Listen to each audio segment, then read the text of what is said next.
دیارە لە تەواوی جیهانە بە ئەنجامگەیاندنی بەشێک لەو فیستیڤاڵانەی کە تایبەتن بە کللتور و ئاشناکردنی کللتوری وڵاتان بە یەکتری ئەمە گرنگی تایبەتمەندی خۆی هەیە و بەشێک لە وڵاتانی جیهانیش زۆر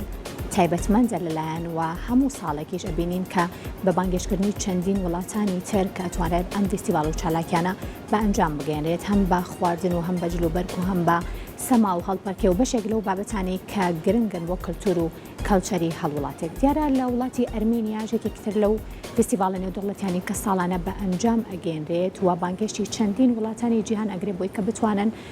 بەشێک لە کەلچەری خۆیان لەنێو ئەم فیستیڤاڵانەیان نمایش بکەن و ساڵانێکی زۆرە بە خۆشحاڵیەوە کوردیش بەشدارە لە نێو فیستیڤاڵی وڵاتی ئەرمینیایە بۆ ئەم ساڵی 16 وڵات با کللتور و کەلچەری جلوبەرگ و زمان و هەروەها چەندین هەڵپەرکێ و سەمای جیاوازەوە بەشداری ئەکەن و بە خۆشحاڵیەوە دەستەی هەڵپەرکەی چالاکی بانەژێکێکن لەو دەستانی یاخود بڵێن لەو گروپانەی کە بە خۆشحاڵیەوە بۆ ئەم ساڵ لە نێو فیستیڤاڵە کللتوری و کەلچەرەکەی وڵاتی ئەرمینیایە بەشدارە.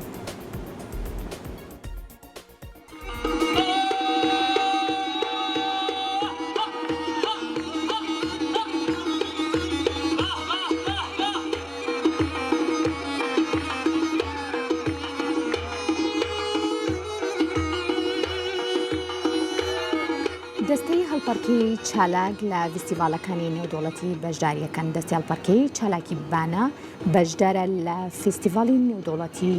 فەرهەنگ و هونەر بۆ هەڵپەرکێ و گۆرانی لە وڵاتی ئەرمینیا. ئەم فیستیڤاڵە زیاتر لە 8 خولی خۆی بەڕێوە بردووە کە پاش 2 ساڵ بەر لە سەرهەڵدانی ڤایرۆسی کۆرۆنا ڕاوەستا بوو ئێستا دەستی بەکار و چالاکیەکانی کردوێتەوە. دەستی هەڵپەرکەی چالاک تاکە نوێنەری گەلی کووردە